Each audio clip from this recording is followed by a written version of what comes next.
J'ai un message de Fabien Paquet qui me dit qu'il a des problèmes avec son ordinateur, mais qu'il est en train de se connecter doucement. Mais que c'est pas la peine de l'attendre pour le début du coup. Merci Ondine.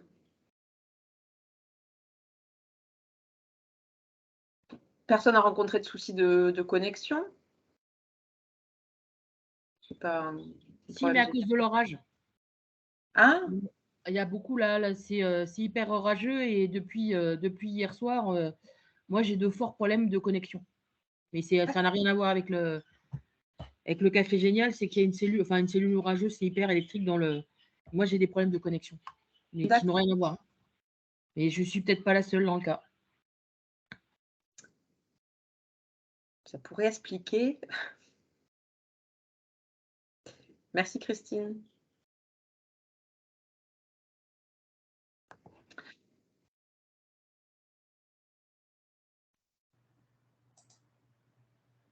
Bonjour Fabien. Bonjour. Tu nous entends correctement? Excusez-moi pour le retard. Non, mais c'est pas pire. Gros souci d'ordinateur qui est extrêmement lent.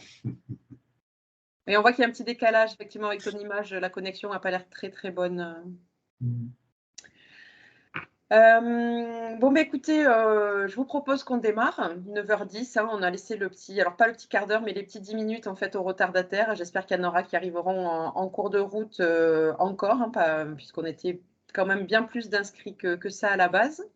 Donc, on va démarrer assez rapidement pour pas trop prendre de retard. Bienvenue à tous. Donc, c'est notre 16e Café Génial sur la thématique donc, des corridors écologiques et ruptures de corridors aussi, et puis amélioration de la connaissance et moyens de lutte contre ces ruptures de corridors. Donc, je laisserai se présenter ensuite, en début de présentation, nos deux intervenants, Maxime Bello de NEO et Stéphanie Plaga-Leminski de la LPO. Et je vous propose qu'on fasse malgré tout très rapidement un petit tour d'écran en partageant donc 2 mots comme à l'accoutumée sur la notion du sujet du jour, donc la notion de corridor écologique. Alors, je vais départager mon écran et je vous propose du coup de commencer par Cécile. Bonjour à tous, donc Cécile, chargée de mission Natura 2000 Occitanie et zone humide au SMEAG, voilà, depuis un peu plus d'1 an. Et 2 mots du coup sur la notion de corridor que t'inspire un petit peu, quoi te font penser cette notion-là? C'est pour faire notre petit nuage de mots habituel. Corridor écologique pour moi, c'est vraiment un lien, une trame en fait, une continuité plutôt je dirais, entre habitat et la faune en fait, donc qui est, pour moi ça me fait aussi penser à la trame verte en fait, donc quelque chose de linéaire et cette continuité écologique que je mettrai en avant, oui. Ça marche, merci Cécile. Merci. Guillaume? Alors bonjour, donc Guillaume, moi je suis donc au PNR de la Narbonnaise. Je suis gestionnaire de terrain du Conservatoire du Littoral.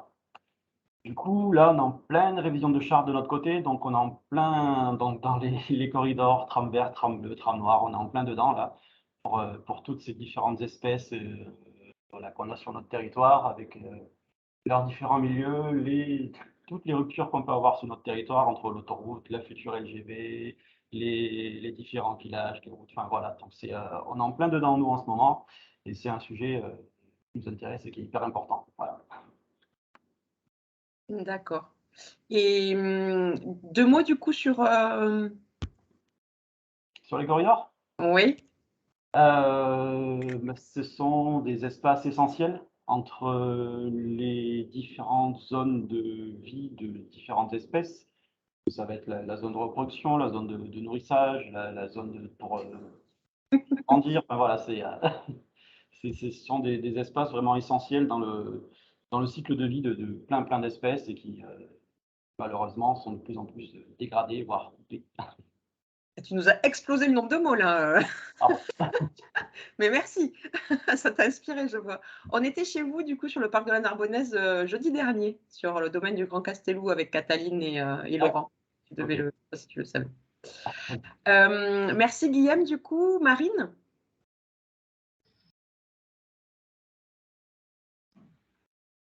Alors, Oui, ça y est, j'ai du mal à réactiver le micro. Donc, Marine, bonjour à tous. Donc, je me suis présentée tout à l'heure, Marine Fonte. Je suis l'animatrice du site de la Gélise à Albret Communauté dans le 47. Donc, la Gélise qui est dans le Lot-et-Garonne, les Landes et le Gers. C'est pourquoi je suis un petit peu l'ARB Occitanie aussi. Moi, ce webinaire m'intéressait notamment par rapport à la deuxième partie parce qu'on est en train d'élaborer un PLUI là, à l'échelle de la communauté de communes. Et du coup, j'essaye de pousser à ce qu'ils prennent en compte les trams vertes, les trams bleus et de proposer aussi dans le PLUI des aménagements pour le passage de la faune. Et en 2 mots, les corridors, ce que ça m'inspire, moi j'imagine des couloirs pour relier les pièces d'une maison entre elles. Voilà, donc mon premier mot c'est couloir et puis après, indispensable à la biodiversité pour la vie de la faune. Voilà. Et donc, je vous ai présenté Hugo et j'ai un autre stagiaire qui s'est rajouté, Lucas, qui est en stage chez nous pour 2 semaines. Là. Voilà. Alors, on ne les voit pas trop du coup, hein. Ils sont sur les côtés. Mais... Voilà. Si vous voulez nous partager 2 mots aussi, je ne sais pas si ça vous inspire. Ils se battent pas pour parler. Hein. Non, d'accord, ok, ça marche. Merci à vous. Fabien? Bonjour à tous, donc, moi, je suis Fabien Paquier, donc chargé de mission tram verte et bleue à l'OFB, et donc je suis en charge du centre de l'animation du centre de ressources à l'échelle nationale. Et donc voilà, bon, on s'est un petit peu incrusté, on va dire, avec Ondine. Je laisserai se présenter à cette réunion, à ce moment d'échange. Donc merci. Voilà, que dire. Enfin, oui, je peux dire très rapidement, mais bon, peut-être qu'on aura l'occasion plus tard d'en parler, que nous organisons des journées d'échange technique en novembre sur le sujet des passages à faune. Donc, ça aura lieu à Paris, puisque notre centre de ressources est national. Et du coup, comme 2 mots, je dirais, ça, je ferai la pub pour ce dispositif animé par l'OFB, qui est donc centre de ressources sur la trame verte et bleue, en l'occurrence. Voilà, dans mes mots, c'est centre de ressources. Voilà. Ouais, donc, il y a vocation à animer à l'échelle nationale la politique trame verte et bleue, donc qui fait référence à l'ensemble des trames écologiques dont a parlé le PNR de la Narbonnaise tout à l'heure, notamment trame vert, bleu, noir, etc. Voilà. Merci Fabien, c'est du placement de produit, ça presque. Ouais, presque, mais on est un organisme public, donc ça va. N'hésitez pas à mettre du coup dans l'espace d'échange, enfin le chat, là éventuellement s'il y a des liens pour les journées d'échange technique, là s'il y a déjà quelque chose, tu peux le mettre dans le chat pour l'ensemble des participants. D'accord. Merci Fabien. Ondine? Oui, bonjour à tous. Du coup, je travaille avec Fabien au centre de ressources Trame verte et bleue à l'OFB et je travaille plus particulièrement sur les infrastructures de transport et les continuités écologiques. Donc voilà, je trouvais que c'était intéressant de participer à cette journée, comme j'ai déjà participé, enfin à cette matinée, comme j'ai déjà participé à des cafés génial. Là, la thématique était bien dans ma fiche de poste, dans mon sujet, donc c'était intéressant. Et du coup, pour les 2 mots, je vais dire que les continuités écologiques, c'est des connexions entre des réservoirs de biodiversité. Donc voilà, ces 2 mots sont pas mal. Merci Ondine. Et puis j'en profite, vous avez bien fait de venir. Hein, c'est une très bonne idée de vous être incrusté, comme tu disais Fabien. Merci. Il n'y a aucun souci, c'est avec plaisir, au contraire. Et pour terminer, du coup, Christine? Oui, Christine, donc je suis chef du service biodiversité et aménagement durable au conseil départemental de la Haute-Garonne, mais je suis aussi commissaire enquêteur sur le Lot-et-Garonne. Donc moi, les trams verts, l'ensemble des trams m'intéresse soit pour les politiques départementales, puisqu'on a politique espace naturel sensible, politique conservatoire départemental des zones humides et bientôt à plan arbres et forêts. Donc effectivement, on parle de tram régulièrement dans ces politiques-là. Et après, pour moi, le corridor écologique, c'est un lien indispensable pour permettre à la biodiversité de se maintenir, de se développer ou alors de se restaurer, puisqu'on ouvre des portes à de nouvelles installations. Super, merci beaucoup Christine. Stéphanie, je te laisserai te présenter en début de ta présentation tout à l'heure et je vais passer la parole du coup à Maxime pour qu'il se présente aussi et puis pour du coup son intervention sur le programme Chat forestier. Vous m'entendez bien? Très bien. Alors moi je suis Maxime Belot, chargé d'études mammifères chez Nature en Occitanie. Et du coup, je suis en charge du projet sur le chat forestier à l'échelle de la région. Je te laisse partager ton écran du coup, Maxime. On a vu un chat, il n'est pas forestier celui-ci. Ouais, sinon, j'espère qu'il n'a pas trop embêté même.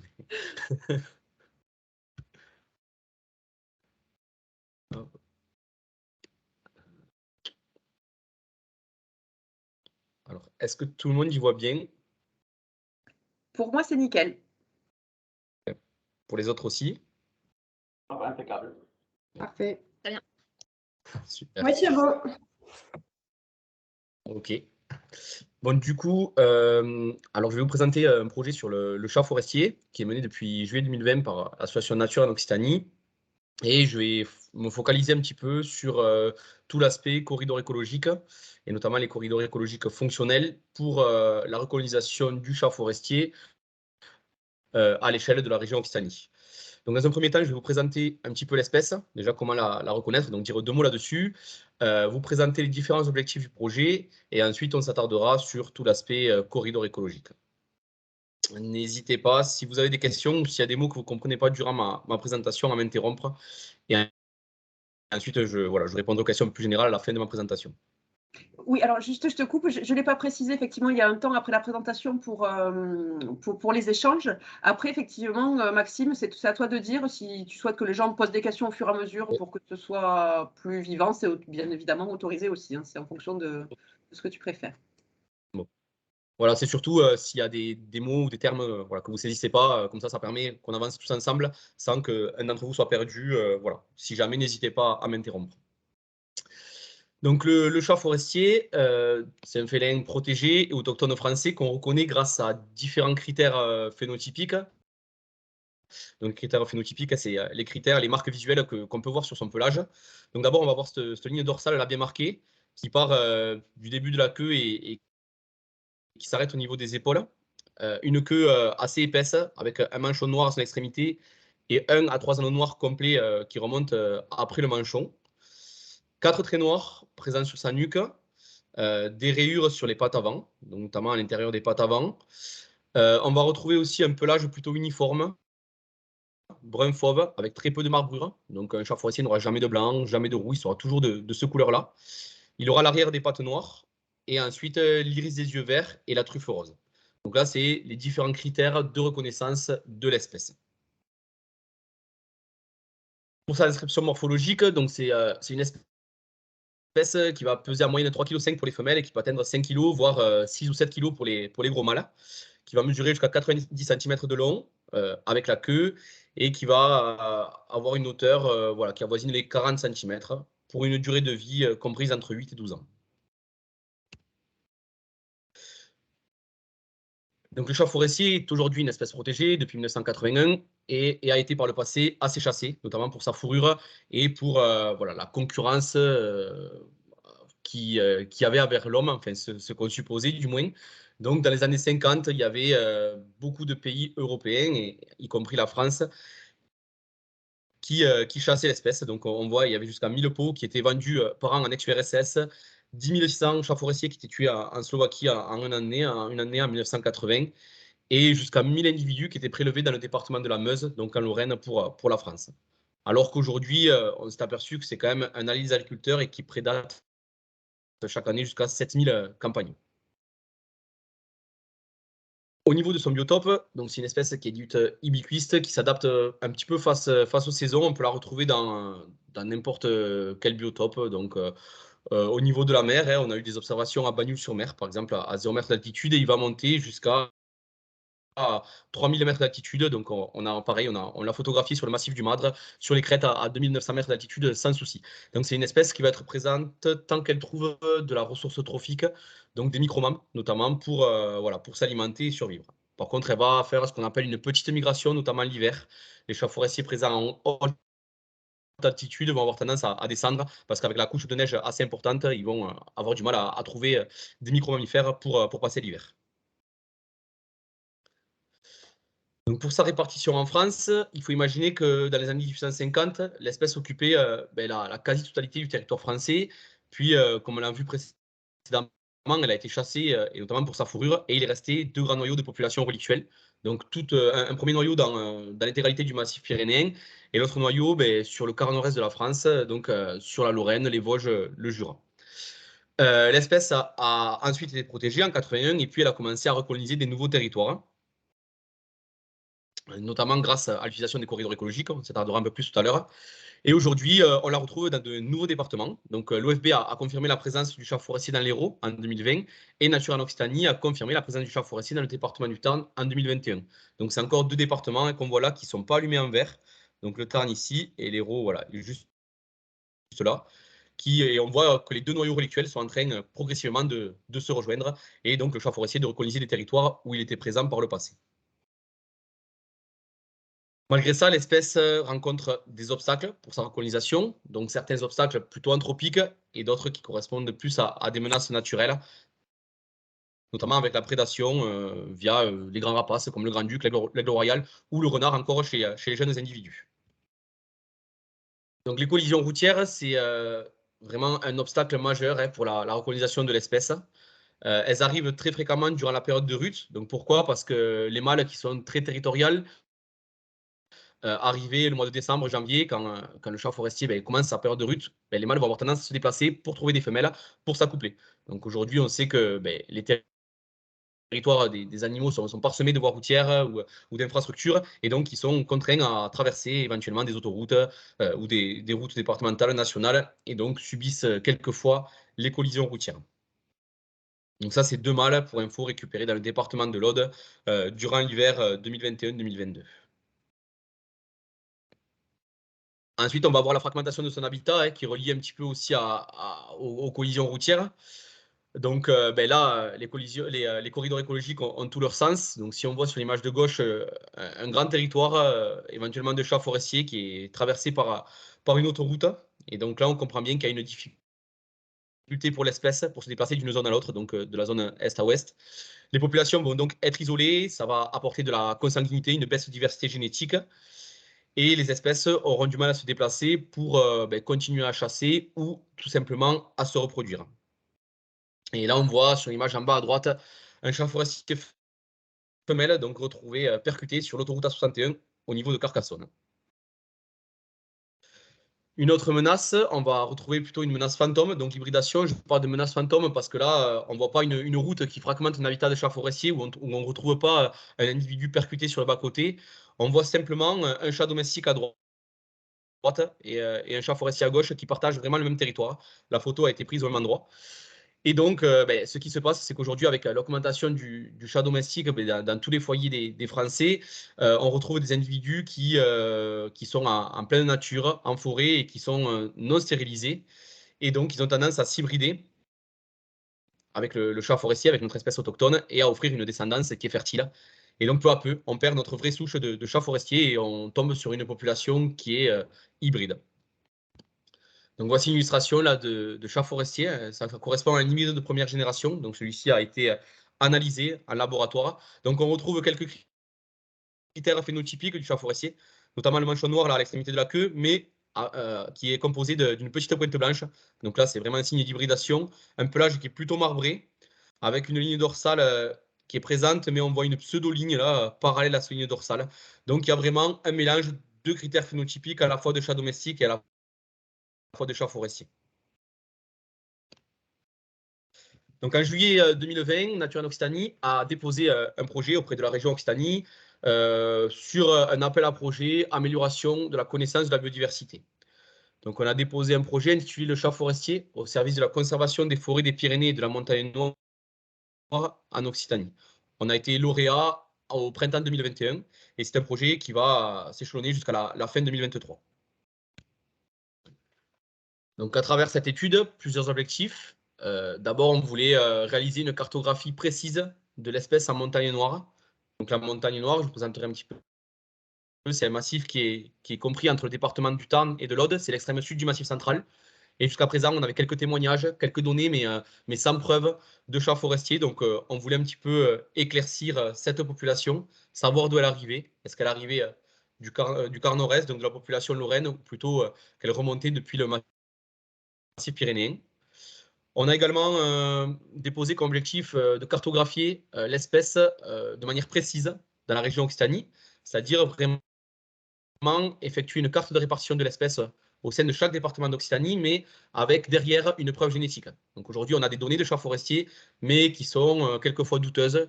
Les gens alimentent les bases de données avec des fois une observation d'un chat tigré qui correspond à, finalement, à un chat domestique ou un chat arrêt. Et tant qu'on n'a pas vraiment d'analyse génétique à la clé, on ne peut pas affirmer qu'il s'agisse de chats forestiers, parce qu'on peut très bien avoir un hybride qui a la robe d'un chat forestier. Dans un second temps, on voulait évaluer le taux d'hybridation qu'il y avait entre le chat domestique et le chat forestier à travers les différents départements d'Occitanie. Du coup, comme j'ai pu le dire, comparer génétiquement la population de montagne noire avec celle des deux autres noyaux relictuels. Et bien sûr, rechercher et mettre en avant des potentiels corridors écologiques à travers, certes, toute l'Occitanie, mais surtout à travers la montagne noire et le massif pyrénéen. Donc, c'est sur cet objectif-là qu'on va s'attarder aujourd'hui. Donc, pour rappel, donc le massif de la Montagne Noire est situé à l'extrême sud du massif central, compris entre les communes de Castres au nord, Carcassonne à l'est et Castelnaudary à l'ouest. Donc, on a déposé dans un premier temps un petit protocole sur le massif de la Montagne Noire, dans lesquels on est venu sélectionner 20 mailles. Et dans chacune des mailles, on est venu mettre en place un piège photographique couplé à un piège à poil. Donc, le piège à poil, pourquoi? Pour que les chats forestiers soient attirés grâce à de la racine de valériane qu'on venait amender sur les brosses, qui se frottent et qu'on puisse récupérer du matériel génétique sur ces brosses à poil. Les pièges photos disposés en face du piège à poil nous permettaient de s'assurer que c'était bien un chat forestier, du moins phénotypé forestier, qui s'était frotté à nos brosses. Donc, pourquoi avoir fait cette étude en montagne noire et pourquoi elle a un lien avec les corridors écologiques? Parce qu'avant de se mettre à étudier des corridors écologiques entre les Pyrénées et la montagne noire, on voulait s'assurer que la population de montagne noire était bien issue de souches pyrénéennes. Donc, le protocole a super bien marché. On a récupéré 70 échantillons de poils qui sont partis au laboratoire de l'Université de Liège pour analyse. Suite à cet envoi qui a eu lieu en hiver 2021, on a du coup prouvé une population de chats forestiers purs dans le département du Tarn et sur le massif de la Montagne Noire. Donc c'est un nouveau département français où la présence de l'espèce est prouvée. Population pure, mais avec de nombreux hybrides, c'est-à-dire que sur les 70 échantillons envoyés, on a eu 30% de chats forestiers qui sont ressortis de souches pures contre 70% d'hybrides. Donc c'est une population très hybridée. D'après le laboratoire, c'est la population même la connue en France qui est la plus hybridée à ce jour. Donc, ce qui n'a rien d'étonnant avec la montagne noire, qui est un massif assez anthropisé, avec différents hameaux ou bourgs isolés sur le massif forestier. La réponse qui va nous intéresser aujourd'hui, c'est que le laboratoire nous a aussi dévoilé que la population de montagne noire appartenait majoritairement à la lignée pyrénéenne. Donc, on a une connexion entre le massif pyrénéen, entre la population pyrénéenne et du coup cette population présente à montagne noire. Et donc, nous, à travers cette étude, on a voulu savoir comment se faisait cet échange, par où les chats forestiers passaient pour effectuer ce brassage génétique et donc recoloniser des territoires forestiers comme la montagne noire. Donc là, vous avez un individu chat forestier femelle, photographié à montagne noire, qui est ressorti pur à la génétique, donc avec la tête assez fine et un corps assez lancé, qui correspond vraiment à une femelle. Et pour le coup, ici, vous avez un mâle, donc déjà plus massif, un peu plus costaud, avec une tête plus ronde, qui correspond à un chat forestier qui est ressorti pur aussi à la génétique, et donc lui est un mâle. On retrouve là sur les deux individus les caractères phénotypiques bien marqués. Donc, pour un petit peu élucider toutes ces suppositions, on a voulu étudier des corridors écologiques entre les Pyrénées audoises et la montagne noire. Donc, pourquoi avoir choisi les Pyrénées audoises? Parce que la montagne noire et les Pyrénées audoises, c'est là où il y a le moins de distance, en fait, tout simplement, entre l'extrême sud du Massif central et la partie pyrénéenne, et notamment au niveau du département de l'Aude. En bas, là, vous avez un petit schéma représentant le département de l'Aude. Sur la partie 2, vous avez la montagne noire, et sur la partie 7, donc le pays de Sceaux, correspondant voilà, aux Pyrénées audoises. Et on voit que l'Aude, en fait, est la zone qui représente à son nord la montagne noire et à son sud les Pyrénées. Et on voit qu'il y a très peu de kilomètres, enfin très peu, une cinquantaine de kilomètres entre les deux entités géographiques. Le département de l'Aude est traversé par l'A61, donc qui passe au niveau de la zone 1, entre la zone 3 et 4, au sud de la zone 8 et qui rejoint la zone 10. Donc là, pareil, l'A61, est-ce un obstacle ou pas pour l'espèce?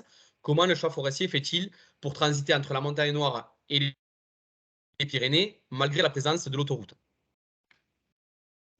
Donc pour ça, on a eu, durant 6 mois, un stagiaire de Master 2 qui nous a modélisé des chemins de moindre coût utilisés par le chat forestier entre les Pyrénées audoises et la montagne noire. Donc comment ce petit modèle a été conçu? Donc d'abord, on a choisi des zones où c'est que le chat forestier était présent, était noté. Donc on avait bien sûr tout le massif de la montagne noire, là où on avait fait la première phase de l'étude. On avait quelques points isolés, notamment sur la Malepère, là, vous voyez, au sud de la 61, sur le Razès, encore plus au sud, limite avec le plateau de Sceaux et les Pyrénées audoises, et également sur les Corbières.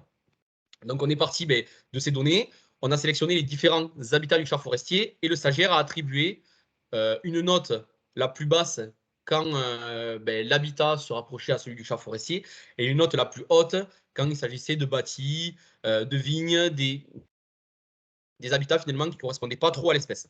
Et à partir de ça, il a fait tourner un petit logiciel, le logiciel Grafab, et on en est arrivé à avoir deux chemins de moindre coût. Donc un premier corridor là à l'ouest qui transite depuis le pays de Sceaux, le Razès, la Malepère et qui rejoint la montagne noire depuis la Cabardès. Et un autre chemin de moindre coût plus à l'est qui part des Corbières et qui rejoint le Minervois puis la montagne noire. Donc on avait deux potentiels corridors écologiques qui transitaient à travers le département de l'Aude et qui faisaient l'échange entre les Pyrénées audoises et le massif de la montagne noire. Malgré ça, comme je pu vous le dire, deux obstacles majeurs, l'autoroute ainsi que les continuités boisées, peu présentes en fait, entre, vous voyez, au niveau vraiment entre le sud et le nord de l'autoroute, là on voit qu'on n'a pas du tout de paysage boisé, et en fait il s'agit d'un paysage viticole. Donc là, ça correspond un petit peu aux vignes qu'on retrouve entre Carcassonne et Castelnaudary.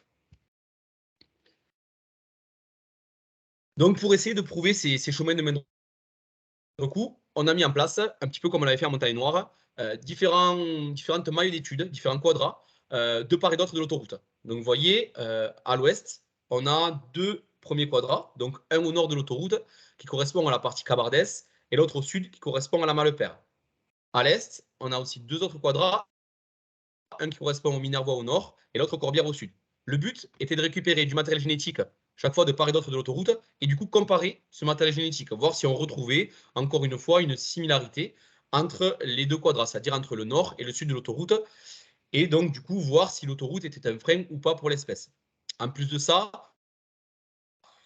on a équipé 4 passages à faune non dédiés, parce qu'on n'a pas de passage à faune aérien sur cette partie-là de la 61. On a uniquement des passages à faune plutôt souterrains, donc qui correspondent souvent à des cours d'eau ou des buses. Donc 2 dans le corridor compris à l'ouest et 2 autres dans le corridor compris à l'est. Donc là, il n'y en a qu'un qui est représenté par les triangles bleus, mais on avait bien 2 et 2 de part et d'autre de chaque corridor. Donc on a mené toute cette étude durant l'hiver 2021-2022. Et on a eu de super résultats, c'est-à-dire qu'on a recapté du chat forestier à travers ces différentes mailles, et notamment à travers un corridor écologique qui nous a paru fonctionnel. Donc là, on retrouve ce chat forestier donc, pris en photo dans les Corbières, celui-ci pris en photo plutôt sur la Malepère, donc des individus assez bien phénotypés pour lesquels on a pu récupérer des échantillons de poils. Malheureusement, les passages à faune de l'A61 ne nous ont pas permis de détecter des chats forestiers. Donc, je vous expliquerai un petit peu pourquoi et pourquoi on suppose que les passages à faune non dédiés ne sont pas fonctionnels pour l'espèce. Cependant, on a récupéré cet individu percuter sur la 61 au niveau d'Alérac. Donc Alérac, si je vous montre cette petite carte, c'est vraiment compris sur notre corridor qui est situé à l'ouest. Donc là, on voit la petite étoile qui correspond au chat forestier retrouvé percuté par un patrouilleur autoroutier. Et on retrouve des petits ronds, donc allumés en vert, qui correspondent aux endroits où on a capté du chat forestier. Donc là, si on prend le corridor écologique de l'ouest, on retrouve au nord un endroit où on a capté du chat forestier, au sud, idem, ainsi qu'un chat forestier retrouvé percuté sur l'autoroute. Donc, ce qui montre bien qu'il y a des tentatives de passage de chats forestiers, donc il y en a qui doivent y parvenir, entre sud et nord de l'autoroute.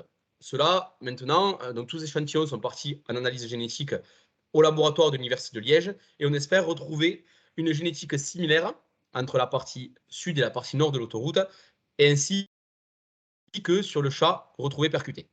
Malheureusement, le corridor qui, lui, est plus à l'est, ne nous a pas permis d'avancer ce qu'on a pu avancer sur ce premier corridor, parce que sur la partie similaire voie, on n'a capté aucun individu. Par contre, sur les corbières, on en a capté vraiment partout. Donc, on pense en fait que les chats forestiers présents dans les corbières rejoignent tout simplement le corridor écologique plus à l'ouest. Là, c'est très simple, il y a pas mal de corridors écologiques entre les deux carrés, et ensuite, passent au-delà de l'autoroute et rejoignent la montagne noire. Alors, si on reprend cette partie-là, le corridor écologique plus à l'ouest, donc on retrouve ici la commune d'Alzone. Donc la commune d'Alzone, elle est située vraiment au nord de l'autoroute, et on retrouve surtout des corridors écologiques correspondant à deux ripisylves, donc au ruisseau du Lampi ici et au ruisseau de la Vernassonne, qui permettent la connexion entre l'autoroute A61 et la montagne noire. Cependant, si je reviens sur la carte précédente, entre l'autoroute et la partie plutôt sud, là, le massif de la Malepère, on va retrouver plutôt un biotope comme celui-ci. Et donc, pas mal de plaines viticoles. Donc, ça pourrait expliquer pourquoi les chats forestiers ne trouvent pas, en fait, les passages à faune non dédiés, parce qu'ici, ils ne sont pas guidés vers l'A61. Et donc, à cause de ces nombreuses parcelles viticoles, ils arrivent face à l'A61 et ne sont pas forcément guidés vers les passages à faune qui leur permettraient de, on va dire, traverser l'autoroute sans subir ces collisions routières. Donc là, actuellement, on est en train de travailler avec le SMAR. On leur a évoqué un petit peu ces éventuels projets, parce qu'ils sont sur un projet de replantation de haies qui s'appelle Fresque Haies, pour qui, pourquoi pas, dans le futur, ils orientent leur plantation pour faciliter le passage du chat forestier et donc améliorer encore la fonctionnalité de ce corridor écologique. Donc, si on retrouve un petit peu, là, c'est une extraction de notre base de données Nature en Occitanie avec toutes les données de chats forestiers à travers la région. Et donc là, on retrouve un petit peu ce que je vous expliquais, avec la population pyrénéenne au sud, la population montagne noire au nord, et donc du coup, des corridors écologiques qui sont en train de se dessiner à travers le département de l'Aude. Avant de conclure, je vais vous présenter un dernier petit exemple qu'on mène en ce moment même à l'échelle des Hautes-Pyrénées. Donc, les Hautes-Pyrénées, c'est le département du coup qui est ici. On voit qu'il y a pas mal de données tout au sud des Hautes-Pyrénées, notamment sur la partie montagne, pas mal de données de chats forestiers, avec toujours pareil la 64 qui partage le sud et le nord du département.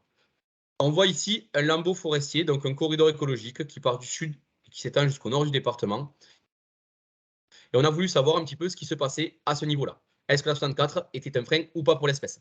Donc, la même chose, nous avons mis en place un protocole d'étude au nord des Hautes-Pyrénées, au-delà de la 64, et y compris, on a équipé des passages à faune, toujours non dédiés, de l'autoroute A64.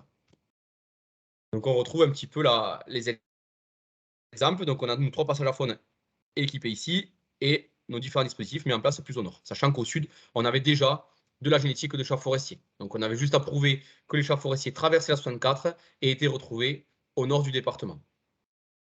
Et là, bingo, ça a bien fonctionné. On a retrouvé du chat forestier à 2 reprises sous les passages à faune de la 64. Bon, ce qui paraît logique, parce qu'on retrouve en fait ici des continuités boisées qui arrivent jusqu'aux portes de l'autoroute. Donc, on a cette fois-ci les chats forestiers qui sont guidés vers les passages à faune de la 64 et qui leur permettent de faire un échange entre le nord et le sud du département des Hautes-Pyrénées. Voilà où on en est actuellement au niveau de la cartographie de l'espèce pour l'année 2022.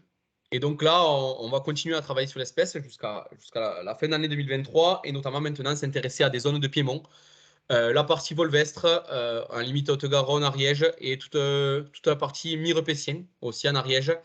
Et on va s'orienter jusqu'au sud du Gers, nord Haute-Pyrénées, voire jusqu'où remontent les chats forestiers. Est-ce qu'ils rejoignent l'Astarac, le Magnoac, et est-ce que l'espèce est présente tout simplement dans le département du Gers? Donc, ce qu'il faut retenir à ce stade de l'étude, c'est qu'on a une espèce sauvage et protégée qui est en phase de recolonisation, qui utilise notamment beaucoup les corridors écologiques pour se déplacer, pour coloniser les territoires où elle était présente par le passé. Cette espèce profite de la déprise agricole. Donc aujourd'hui, on a quand même un milieu forestier qui est assez présent en France et qui remplace, on va dire, les estives qui sont peu à peu abandonnées. L'espèce a été donc trouvée par Nature en Occitanie dans le département du Tarn en 2021. On a une population qui est présente au nord de la 64, dans le département des Hautes-Pyrénées, ce qui prouve que l'autoroute A64 ne représente pas forcément un frein pour l'espèce.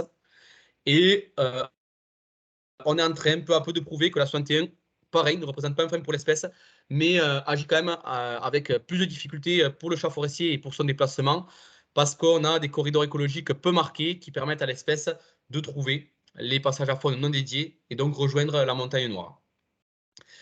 L'espèce subit malgré tout de nombreuses menaces anthropiques, et notamment l'hybridation, les collisions routières. Mais pour enrayer tout cela, il y a des solutions qui existent. Et du coup, l'importance des corridors écologiques, l'aménagement de haies, de linéaires forestiers, l'aménagement de passages à faune et bien sûr, la stérilisation des chats domestiques. Donc j'insiste sur le dernier point parce que vraiment, aujourd'hui, les chats domestiques sont la menace principale pour le chat forestier au niveau du territoire national. Voilà, je vous remercie pour votre attention.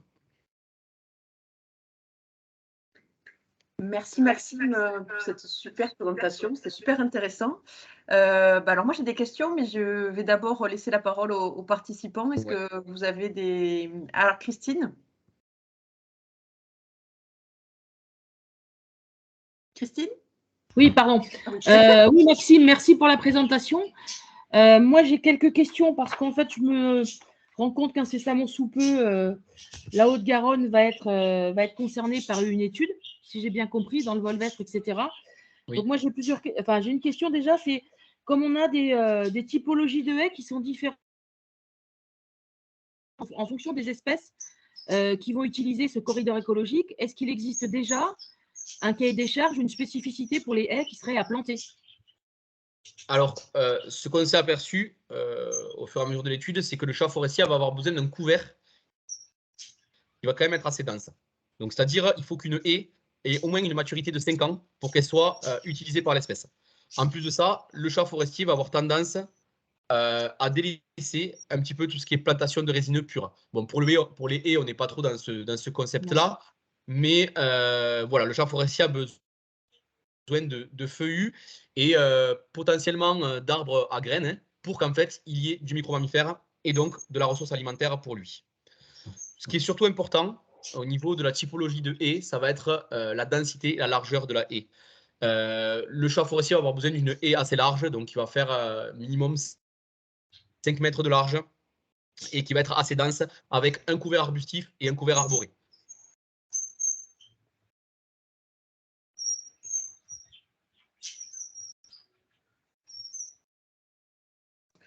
Christine, oui, ça a répondu à ta première question. Tu en avais une autre? Oui, c'est avec plaisir qu'on prendra contact dans le cadre du plan Arbre et Forêt parce qu'on va devoir, avec plaisir, hein, quand je dis devoir, le mot n'est pas travailler ensemble, puisqu'en fait, on a déjà un certain nombre d'espaces naturels sensibles du département qu'ils ont positionnés sur des forêts, donc pyrénéennes ou du Piémont, ce qui fait qu'on va, je pense, avoir plaisir de travailler ensemble. Voilà. Super, très bien. Est-ce qu'il y a d'autres questions pour Maxime? Frédéric? Oui, bonjour. Vous m'entendez? Oui, très bien. On ne te voit pas, mais on t'entend. Attends, je vais essayer de mettre la vidéo, mais je pense que vous allez m'avoir saccadé dans ces cas-là. Et je vais quand même me présenter parce que je suis arrivé en retard, désolé. Bonjour. J'ai une question là par rapport. Donc, moi, je travaille dans les Hautes-Pyrénées, et donc forcément, que quand tu as parlé de A64, ça m'a un peu plus intéressé, interpellé. Oui. Tu as parlé de photos en fait, de chats forestiers pris au nord de l'A64. Oui. Cette information-là ne va pas te confirmer le fait que tu aies une perméabilité de l'autoroute. Ça va simplement te dire que tu as du chat au nord de l'autoroute. Pour autant, il faudrait des analyses génétiques pour prouver qu'on est plutôt à des distances proches. Donc, ma question, c'est de savoir si, quand tu affirmes que l'autoroute est perméable à cette espèce, est-ce que c'est par la photo ou par d'autres infos? Voilà. Alors, oui, mais je pense que tu es arrivé un petit peu en retard, du coup, c'est ce qui explique un petit peu ta question. Je pense, ce que j'ai dit au début, c'est que tout ce qu'on affirme et tout ce qu'on avance, derrière, il y a de la génétique. Sinon, je n'avance pas. En fait, ce qu'on a fait et ce qu'on fait partout, c'est que comme un piège photo, automatiquement en face, il y a une brosse à poils avec analyse génétique à la clé. C'est super important de travailler à la génétique pour le chat forestier parce que c'est une espèce qu'on peut confondre complètement avec des chats hybrides, avec des chats domestiques tigrés, des chats arrêts, des fois avec une observation furtive. Donc nous, tout ce qu'on avance là, c'est de la génétique. Pour le moment, je dis que dans les Hautes-Pyrénées, dans le nord des Hautes-Pyrénées, sur les forêts communales de Moulédou, Tournaille, Pérobe, là où on a fait l'étude, on a du chat phénotypé forestier. Donc quand je dis phénotypé, c'est que derrière, pour l'instant, on n'a pas les résultats des analyses. Donc oui, j'ai dit que l'autoroute ne semblait pas être un frein pour l'espèce, pour l'échange de l'espèce. Ce qu'on va faire maintenant, c'est qu'on a des échantillons en provenance du sud des Hautes-Pyrénées et des échantillons en provenance de ces forêts communales-là. Donc les échantillons vont être comparés entre eux et on va chercher les similitudes qu'il va y avoir entre les deux génétiques. Et c'est à partir de là qu'on pourra vraiment affirmer que l'autoroute n'est pas un frein pour l'espèce.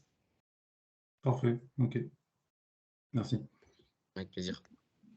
C'était effectivement une de mes questions parce que ça m'étonnait ce terme de ne représente pas un frein parce qu'on se dit qu'une autoroute, logiquement, quand même, ça doit taper beaucoup, quoi. Enfin, donc, quand tu dis que c'est pas un frein, c'est que ça passe, mais malgré tout, il y a quand même beaucoup de dégâts, j'imagine. Elle n'est pas transparente, cette autoroute. Alors, nous, ce qu'on a fait aussi dans le cadre de ce projet, c'est qu'on a beaucoup échangé avec Vinci Autoroute, et notamment avec les patrouilleurs autoroutiers qu'on a formés sur l'espèce et sur la reconnaissance de l'espèce. Et donc, lorsqu'il y avait un animal qui était signalé, il faisait vachement attention si on était sur du chat forestier ou pas. Dans ces cas-là, il nous conservait le cadavre, comme ça a été le cas pour la 61, pour que nous, ensuite, on puisse réaliser des analyses. Et là, depuis 2020, sur la 64, on n'a eu aucun chat forestier de récupérer. Donc, bien sûr, ils peuvent être passés à côté. Il suffit qu'un chat forestier soit tué sur la voie routière, 3 voitures qui passent dessus, il n'y a plus rien. Mais ce qu'on s'est aperçu, c'est qu'il y a quand même pas mal de continuités boisées qui viennent jusqu'aux portes des passages à faune non dédiés. Et les pièges photos nous ont permis de voir que le chat forestier est quand même passé dans ces passages et que l'autoroute, oui, c'est sûr que ça représente un frein, hein, ça faciliterait les choses si elle n'était pas là et les espèces pourraient éventuellement beaucoup plus échanger. Mais le chat forestier a quand même trouvé la faille et arrive à échanger entre le nord et le sud du département grâce à ces passages à faune non dédiés. Ce qui n'est peut-être pas le cas pour la 61, bien qu'on retrouve une génétique similaire entre la montagne noire et les Pyrénées, donc il doit y avoir certainement des échanges. Mais on a retrouvé un individu tapé sur l'autoroute, aucun individu capté sous les passages à faune. En ce moment même, on a doublé nos pièges photos, on est passé de 4 à 8 pour la 61 pour essayer de capter l'individu sous les passages à faune non dédiés. Mais le souci, c'est que dans l'Aude, on n'a pas ces continuités boisées qui amènent les chats forestiers vers les passages à faune. On a une plaine viticole. Donc les chats forestiers arrivent un peu n'importe où, quand ils arrivent au niveau de l'autoroute. Et bien sûr, les grillages, pour eux, ne représentent rien. Hein. C'est sûr que les grillages sont plutôt utiles pour le sanglier ou le chevreuil ou les grands animaux. Mais le chat forestier, lui, va avoir tendance à grimper ou passer à travers les mailles et donc être amené à fréquenter les voies de l'autoroute. Ok. Donc j'ai la parole, je finis juste pour un truc, et après j'arrête. C'est juste pour te dire que dans les Hautes-Pyrénées, du coup, on avait mené un travail sur les continuités forestières à partir aussi d'outils génétiques. C'était au-delà, moi je travaille pour une réserve naturelle, mais c'était au-delà de ça, c'était de la vallée d'Aspe jusqu'à la vallée d'Or. Donc ça prenait 2 départements, du coup, 64 et 65, et c'était tout le travail se situait au sud de l'autoroute. Et les outils, les prélèvements génétiques, la matière qu'on avait, c'était sur des espèces, pas virtuelles, des vraies espèces de prélèvement de terrain, mais c'était sur la martre et sur le chevreuil. Voilà. Le travail a duré 3 ans et ça s'appelle le programme Adapter. Et Adapter était notamment, a fait notamment sur la partie forestière. Voilà. Et à l'occasion, je peux vous envoyer le rapport. Je ne sais pas comment le mettre là, mais voilà, c'est pour info. Voilà. Ok, super. Bon, je jetterai un œil alors. Ouais, très bien, merci. Juste rapidement, Fred, du coup, tu peux mettre des documents dans la conversation, si tu as des liens, ce genre de choses, n'hésitez pas tous d'ailleurs à mettre des ressources sur le sujet si vous en avez dans la conversation, dans le chat. Alors, il y avait une question de Stéphanie d'abord, ou une intervention, et ensuite Fabien. Oui, merci Julie. J'avais juste une question, Maxime, c'était par rapport à la donnée à la carte que tu montres de Sud-Occitanie. Avec toutes les données, c'est les données du coup qui sont de 74 jusqu'à 2022. Et du coup, quelle est la part des données historiques par rapport aux données actuelles, on va dire, et comment est-ce que comment vous arrivez à savoir si, par exemple, la donnée de 74, est-ce qu'effectivement la maille est encore exploitée par le chat forestier, ou est-ce que c'était l'historique, mais concrètement, aujourd'hui, il y a suffisamment d'infrastructures et de hameaux pour qu'il n'y ait plus rien? Ouais, alors c'est vrai que j'aurais pu montrer l'évolution. En fait, avec le curseur, on arrive à bouger, à sélectionner chaque fois en fait, les mailles par année, ou j'arrive à modifier un petit peu les cartes. Beaucoup de données de 74 sont issues des Pyrénées, du noyau vraiment principal. Et il faut, là, en voyant la carte, si on y revient dessus, je ne sais pas si ça va marcher. Ça marche pas. Je sais pas.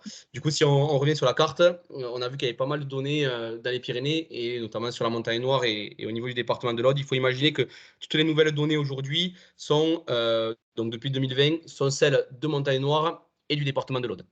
Donc c'est vraiment là où on a mis l'accent sur le travail, ainsi que au nord des Hautes-Pyrénées. Après, toutes les autres données sont des données anciennes, et donc des données comprises entre 74 et 2020. Je ne sais pas si c'était exactement ça ta question. Et après, au niveau peut-être de la fiabilité des données de 74, on a eu en premier temps tout un travail de bibliographie, de validation des données aussi. Et donc là, les données qu'il y a, c'est des données qui sont, on va dire, probables.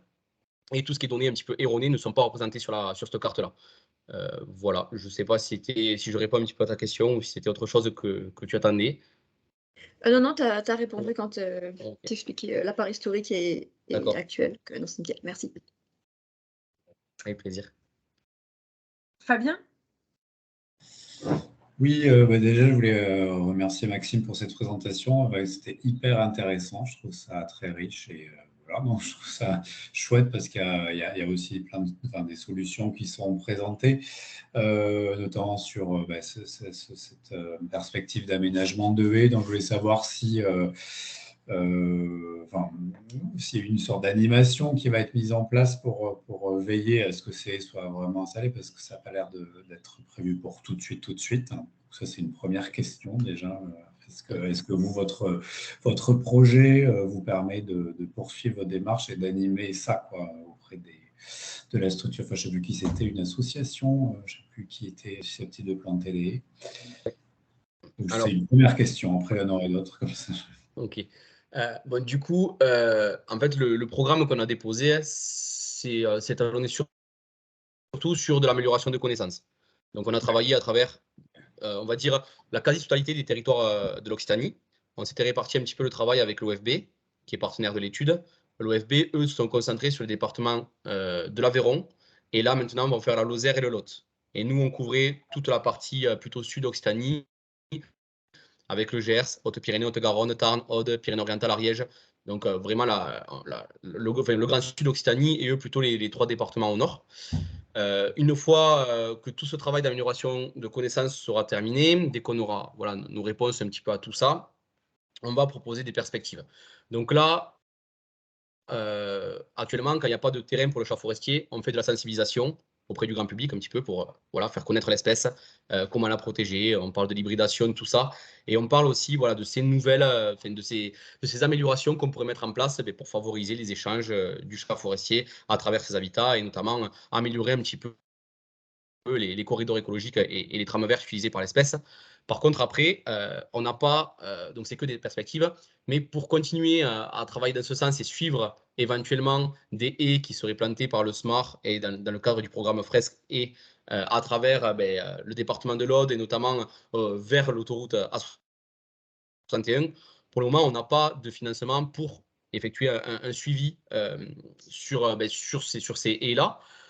On a pas mal de perspectives, on a des propositions. On pourrait intervenir en tant que prestataire là-dessus. Donc pour l'instant, c'est en pourparlers, mais en tout cas, on pense continuer un petit peu le projet là, qui se terminera en 2023, notamment sur plus le volet gestion. Et comme tu l'as proposé, regarder si ce qu'on propose au niveau amélioration de tramverse, de continuité écologique fonctionne. Mais pour ça, il faudra qu'on récupère du financement supplémentaire ou qu'on intervienne en tant que prestataire pour des structures où il y a des PNR qui nous ont déjà proposé ça. Donc, on va voir. Comme ça sera une réflexion à apporter après 2023, 2024, pour la suite, quoi. Parce que oui, ce qui serait hyper intéressant, ça serait d'avoir donc des analyses génétiques avant-après, notamment l'installation des haies pour avoir vraiment une démonstration de l'effet génétique de la reconnexion des populations. Donc ça serait super. Et du coup, j'avais une petite demande de précision. Oui, il faut passer à l'autre sujet, peut-être, c'est ça, Julie? Oui, j'étais en train de me dire qu'il va falloir laisser du temps à Stéphanie aussi pour sa présentation. Fabien, une dernière question. Il y avait Marine qui avait une intervention et ensuite, je vous inviterai du coup à prendre peut-être contact directement pour approfondir un peu les échanges, pour qu'effectivement, on ait le temps d'échanger aussi sur les solutions que va nous présenter Stéphanie après pour lutter contre les ruptures de corridor. Mais allez-y. Alors très rapidement, oui, parce qu'il y a eu tellement d'infos dans cette présentation, donc il y a un point que je n'ai pas très bien saisi, tu faisais référence, il me semble, quand on voyait la photo d'un chat là, dans un passage souterrain, il me semble que tu as dit nous avons aménagé certains passages à faune. Du coup, est-ce que c'est aménagé avec des pièges photos? C'était ça que ça veut dire? Alors oui, il y a eu un travail pour que le passage soit plus attractif. Ah non, peut-être que je me suis mal exprimé, mais on n'a pas aménagé, on a amené des pièges photos sous les passages à faune. Après, par contre, il y a une sélection qui a été faite au niveau des passages à faune. C'est-à-dire, on a choisi les passages avec, des fois un petit muret. Les chats forestiers adorent se promener en hauteur, ou avec un sol assez sablonneux où on pouvait voir des traces d'éventuels félins ou d'autres espèces. Vraiment, on a fait une sélection avec les passages à faune qui nous paraissaient les plus attractifs pour la faune sauvage. Merci. Avec plaisir. Marine, tu voulais intervenir et ensuite on passe à la présentation de Stéphanie. Oui, rapidement, c'était, bon, tu as déjà répondu en partie. C'était pour savoir par rapport à la stérilisation du chat domestique, est-ce qu'il y a des actions de sensibilisation à grande échelle, notamment là où il y a du chat forestier dont la présence est prouvée, auprès du grand public, auprès des vétérinaires, des communes? Enfin, est-ce qu'il y a des actions qui sont faites ou éventuellement des subventions pour les ménages qui n'auraient pas assez de moyens pour stériliser leur chat? Enfin, voilà, des choses comme ça. Alors, c'est ce qu'on fait là depuis le mois de mars 2022. Donc là, j'interviens vraiment dans pas mal de communes à l'échelle de l'Occitanie. Donc, j'ai déjà fait une dizaine d'interventions et on sensibilise le grand public là-dessus. Et on a même édité donc, un flyer, là, donc celui-ci que vous voyez, qui présente un petit peu l'espèce et les méthodes à apporter pour la préserver, donc notamment stériliser les chats domestiques. Ces flyers sont distribués à des cabinets vétérinaires, à du grand public. On essaie vraiment de mettre l'accent sur la sensibilisation cette année-là. Donc, on avait vraiment une partie du projet axée sur la sensibilisation. C'est ce qu'on met en avant là, depuis le mois de mars 2022 et jusqu'au mois d'octobre 2022. Après, c'est sûr que pour être efficace, souvent les gens disent c'est un coût quand même, il y a l'opération d'un chat domestique, il y a un coût financier. Si on prend par exemple l'exemple de l'Écosse, qui avait plus de chats forestiers du tout, qui avait que des hybrides, ils sont en train de réintroduire, eux, du chat forestier pur sur leur territoire. Et dans le programme, il y a toute une part de financement qui donne aux citoyens pour stériliser les chats domestiques. Nous, on n'en est pas là et c'est bien dommage parce que pour moi, c'est quand même une solution, financer la stérilisation des chats domestiques des citoyens. Ça peut-être permettrait de faciliter un petit peu les choses et d'éviter cette hybridation-là. Merci Maxime. Et très rapidement, il me semble que, mais peut-être on y reviendra, où tu pourras envoyer peut-être un petit lien ou quelque chose. Tu voulais peut-être lancer aussi un petit appel à contribution pour, par rapport alors voilà, pas aux inventaires, mais pour mettre en place le protocole assez simple dont tu parlais tout à l'heure avec la Valériane pour pour essayer de capter sur d'autres secteurs de l'Occitanie éventuellement. Mais voilà, en 2 mots, et puis ensuite on pourra Ouais, peut-être oui. information. Ok, bon, je termine là-dessus. Voilà, donc juste pour compléter, nous on s'attardait à quelques territoires d'Occitanie.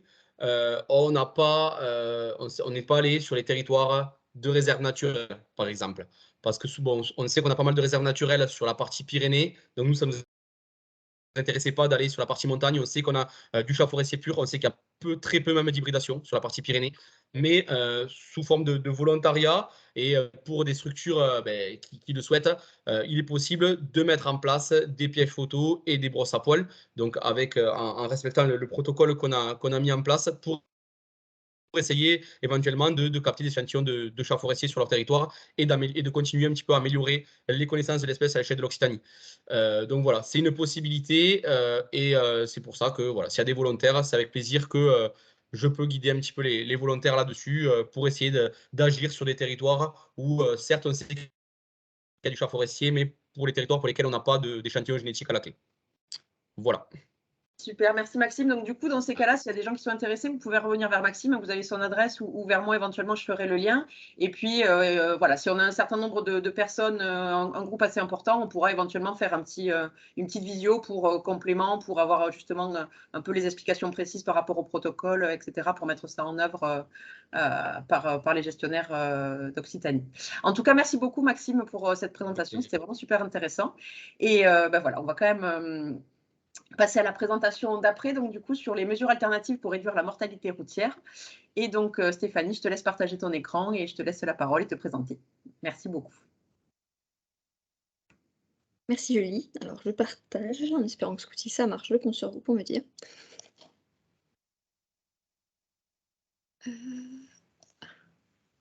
Et est-ce que c'est un grand écran? Oui, super. Ah cool. Premier coup. Premier coup, bien. C'est pour ça qu'on a révisé avant, c'est bien. Bon, alors du coup, bonjour à tous. Alors j'essaie de faire en format très très court du coup pour qu'on respecte le timing et qu'on ait un peu de temps d'échange. Alors oui, que je me présente du coup, donc Stéphanie Plaga-Lemanski, donc je suis directrice de la LPO Occitanie pour le Lot. Et donc là, la présentation, donc c'est Julie qui nous a invités initialement avec Anaïs et Hélène qui travaillent au Parc naturel régional des Causses du Quercy pour qu'on vous fasse cette présentation sur les mesures alternatives pour réduire la mortalité routière. Donc c'est un dossier sur lequel on travaille donc avec le parc depuis plus de 6 ans. Donc voilà, j'ai essayé de vous faire un méga condensé pour tenir en 10 minutes des différentes actions. Donc ça va vraiment être, on va dire, on va jamais rentrer dans le détail, quoi. C'est vraiment vous donner les éléments les plus importants, les éléments clés, quelques témoignages, etc. Et après, bon, dans la partie discussion, n'hésitez surtout pas à poser des questions. Et comme Maxime le disait, si dans la présentation, il y a des mots que vous avez, voilà, des choses que vous ne comprenez pas sur le coup, n'hésitez pas à m'interrompre, il n'y a aucun souci. Et ben c'est parti. Donc du coup, ces mesures alternatives du coup pour réduire la mortalité routière, c'est une action donc qu'on mène, comme je disais, depuis maintenant 6 ans, dans le cadre du contrat restauration biodiversité qui est mené par le Parc naturel régional des Causses du Quercy et donc financé par la région et l'Europe Avial FEDER. Qui a été réalisé en 2 volets, un premier volet 2016-2017, puis un second 2018-2022. Donc là, le programme se termine à la fin du mois. Dont l'objectif général, en fait, est de restaurer les continuités écologiques au sein du parc naturel régional des Causses du Quercy, donc situé dans le Lot.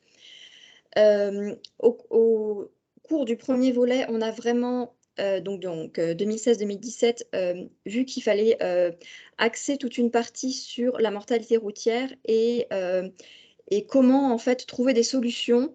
Pas forcément, parce que tout de suite, quand on parle de solutions contre la mortalité routière, on pense à des écoducs, à des écoponts, parfois à des choses qui sont très chères, puis on n'a pas toujours les financements qui vont avec. Donc, trouver toutes des mesures, en fait, pour savoir comment faire sans forcément avoir un budget de fou qui va à côté et commencer à agir pour réduire cette mortalité. Donc, la première étape qu'on avait réalisé, c'était de faire une cartographie des zones à risque de collision routière pour la faune sauvage. Là, vous avez une carte du Lot avec donc le parc qui est où est ma souris, là, qui est en vert clair, et toutes les données de collision qu'on a pu collecter. Alors, quand je parle des données de collision, c'était donc on a contacté tous les partenaires à l'échelle du département. Et de la région pour ceux qui travaillaient aussi dans notre département. Et on a pu ainsi collecter les données de tout le monde pour pouvoir les bancariser et les mettre tout ensemble sur une carte. Donc on avait donc les données de la LPO forcément, les données de l'OFB via les carnets petits carnivores et la base de données qu'ils avaient BD Biodiv, donc, qui sont des anciennes données. Le département du Lot qui lui aussi nous a fourni pas mal de données et qui a mis en place depuis 2015 via ce projet-là, des formations des agents en fait pour qu'ils puissent vraiment, quand ils collectent les animaux morts sur les routes, savoir ce que c'est et puis bien renseigner les données, les géolocaliser pour que derrière nous, ça nous puisse nous servir pour mettre en place des choses. Les autoroutes l'autoroute, on n'en a qu'une qui traverse le Lot, qui fait le nord-sud comme ça, nous ont fourni toutes les données qu'ils avaient, mais qui n'étaient pas des données géolocalisées. Donc c'était entre la sortie X et la sortie Y, on a trouvé un chevreuil et un chat domestique par exemple, mais donc du coup c'était pas du tout géolocalisé, donc pas exploitable. Et on avait contacté aussi les fédérations donc régionales et départementales de chasse pour récupérer potentiellement leurs données de collision.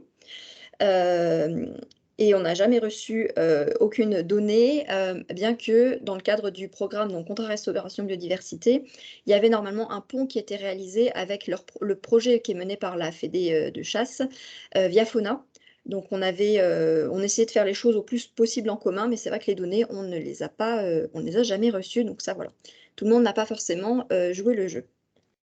Par rapport du coup à ces données, donc toutes les données de collision qui ont été collectées ont été bancarisées et mises sur carte. Et puis après, il y a des analyses statistiques qui ont été réalisées pour connaître les agrégats en fait de ces collisions, avec ce qui était significativement agrégé. Donc c'est-à-dire il y a effectivement un risque de collision important, soit à petite échelle, soit à grande échelle.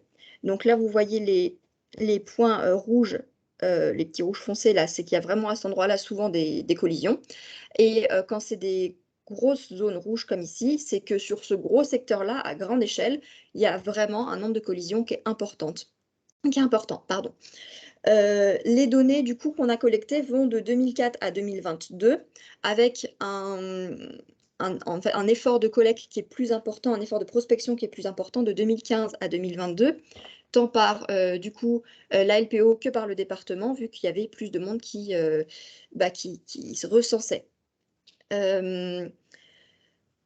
Voilà. Après, par rapport à ça, donc évidemment, ces cartes-là, donc c'est super, mais bon, il y a des biais par rapport aux données. Donc on va avoir surtout des données de mammifères, grands mammifères, ceux qui ressemblent généralement encore à quelque chose après que 3 voitures soient passées dessus. Donc chevreuil et autres. Blaireaux, on va avoir, renards, etc. Des données d'oiseaux, mais oiseaux surtout rapaces, donc de l'effraie, de la buse, etc. De la mésange, par exemple, on a très très peu de données. Et puis, puis après, c'est aussi suivant l'intérêt des gens, c'est-à-dire qu'un serpent écrasé ou un crapaud écrasé, bon, bien généralement, personne ne nous fait remonter l'information parce que bon, c'est tout de suite moins mignon. Donc voilà, ça joue pas forcément en leur faveur. Pour faire cette carte-là, ce type de carte-là, il faut à minima 3 années d'études et de collecte de données pour pouvoir avoir quelque chose qui est significativement intéressant. Si on fait avec moins de données, ça n'a aucune valeur statistique et donc du coup, ça ne nous apporte rien niveau information.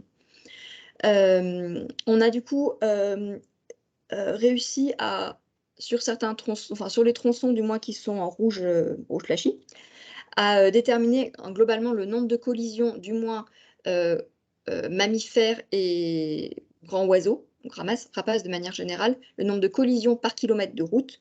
Donc par exemple, sur ce bout de route-là, de tronçon, là, entre Cambes et Livernon, on a été à 3,11 collisions par kilomètre sur la période 2013-2016. Donc c'est comme ça après qu'on a pu déterminer les zones qui nous semblaient être les prioritaires en fait pour aller voir sur place vraiment ce qui se passe et quelles étaient les mesures qu'on pouvait mettre en place. Au-delà des données collectées, on avait lancé énormément d'appels à témoignages pour sensibiliser les gens à l'importance aussi de collecter des données ou de nous informer du moins des données de collision qu'il y avait avec la faune sauvage pour que derrière on puisse agir. Et l'appel à témoignages a plutôt bien fonctionné. Bon, ça, j'en parlerai avec les actions qu'on a mises en place juste après. Donc par rapport à cette carte et aux zones qui étaient vraiment des zones de collision à risque pour la faune sauvage, on est allé du coup sur place pour mettre en place des pièges photos. Donc là, par exemple, on avait un blaireau en photo pour vraiment essayer de voir le déplacement des espèces et essayer de voir si parfois ils ont des arrêts au niveau de la route, ils font demi-tour, est-ce qu'ils traversent sans problème, est-ce qu'on les voit faire des allers-retours réguliers, etc. Des études sur l'état des ouvrages d'art qui sont déjà existants. Donc là, par exemple, la bus qui passe sous terre. Donc il y a pas mal déjà d'ouvrages d'art qui sont existants, mais il y en a qui sont trop petits, beaucoup trop de végétation et autres. Donc on voulait essayer de recenser, enfin on a recensé sur ces secteurs-là, les ouvrages d'art qui étaient utilisables et parfois où il y avait des tout petits travaux à faire dessus pour que la faune puisse passer sans problème et sans avoir à passer au-dessus de la route. On a vérifié aussi sur les zones où on voyait beaucoup de passages et des coulées, l'état des clôtures, pour voir s'il fallait juste faire un raccord de clôture simplement, ou poursuivre un peu la clôture pour éviter que ce soit juste après un virage que la clôture s'arrête et où du coup systématiquement les automobilistes arrivent au dernier moment puis l'animal traverse et il n'y a eu aucune visibilité, donc forcément il y avait un choc, etc. Et l'objectif, c'était vraiment de trouver où étaient les corridors et les continuités écologiques pour trouver le passage des espèces et essayer de faire au mieux pour limiter les collisions avec différentes solutions. Donc, comme je disais, il y a aussi eu des appels à témoignages qui ont permis d'avoir des données complémentaires, autres que du coup mammifères ou rapaces, ce qu'on avait en fait dans nos bases de données. Et notamment, on a pu avoir des informations crapauds ou écureuils, ce qui n'apparaissait pas auparavant. Et donc, c'est sur ces éléments-là qu'on s'est penché un peu plus, on va dire, après. Donc, dans le cas des crapauds, on a une commune dans le sud du Lot où on a eu énormément de retours en fait de personnes qui nous disaient que globalement sur cette commune-là, en période de migration pour la reproduction, la route c'était compliqué, il fallait énormément slalomer, c'était même dangereux pour les automobilistes parce que ça glissait. Donc voilà, je vous laisse imaginer l'état de la route quand nos crapauds passaient. Et surtout, il n'y avait rien qui était adapté pour que les crapauds puissent passer. On est vraiment dans un village du Lot, donc ça fait des petits villages, hein, mais en contexte bourg avec du bitume, des murets bien hauts, murets de pierre sèche, donc où les crapauds peuvent hiverner dedans, mais bon, il n'y a pas de moyen de passer en fait, à part quand il y a un portail. Donc là, c'est typique, hein, on a la route, le muret qui va faire tout le long, le portail, et puis après on retourne sur du muret. Là, il y a un petit rond-point, enfin voilà. En gros, on n'a que de la route et pas de passage favorable, on va dire, pour les crapauds. Et donc, c'est vraiment l'endroit où on avait une migration massive. Donc, en 2016, on avait en un mois récolté 2610 crapauds. Et là, vous avez une petite illustration de ce que ça donnait. Voilà, c'était une photo prise pendant une soirée de tous nos petits crapauds. Donc, on est allé sur place pour étudier un peu plus les flux migratoires de ces crapauds et pour pouvoir voir ce qu'on pouvait mettre en place. Donc, on a fait pendant 3 ans une étude du flux migratoire, je vais y arriver, sur site avec la mise en place de crapodromes. Donc, le crapodrome, donc c'est en gros des bâches qu'on installe comme ça, au pied desquelles, du côté où on a les bénévoles qui installent là, il y a des seaux qui sont numérotés. Les crapauds, en voulant aller jusqu'au point d'eau, s'ils passent par là, vont se heurter, on va dire, à la bâche, vont tomber dans les seaux. Et après, tous les jours, en fait, matin et soir, on récolte dans les seaux les individus qui sont présents. On numérote, par exemple, dans le seau 2, il y avait 3 individus, dans le seau 3, il y en avait 40, et comme ça nous permet en fait de savoir au fur et à mesure les seaux qui sont les plus empruntés, et donc globalement de connaître le couloir vraiment qui est utilisé par les crapauds.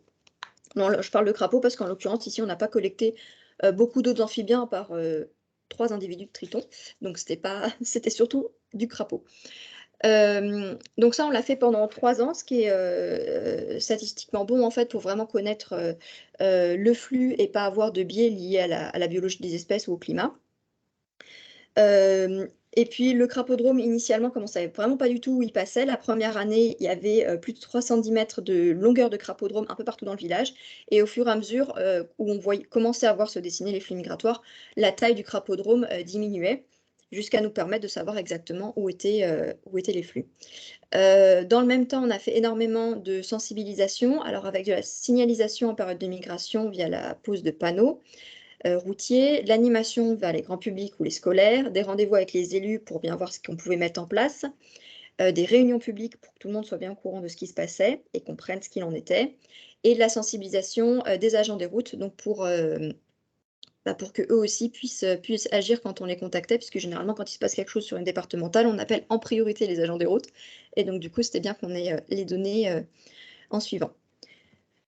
Tout ce travail donc, a permis d'aboutir à la mise en place d'un dispositif qui est pérenne, donc avec la mise en place d'un crapaud-duc. Donc là, en fait, c'est la carte vue du dessus, avec là les 2 crapauds-ducs, parce qu'on en avait 2 finalement, qu'on souhaitait mettre en place. Alors je dis qu'on souhaitait mettre en place parce que finalement, on n'a pu en mettre qu'un seul en place, qui est ici celui en rouge, que vous voyez ici en photo.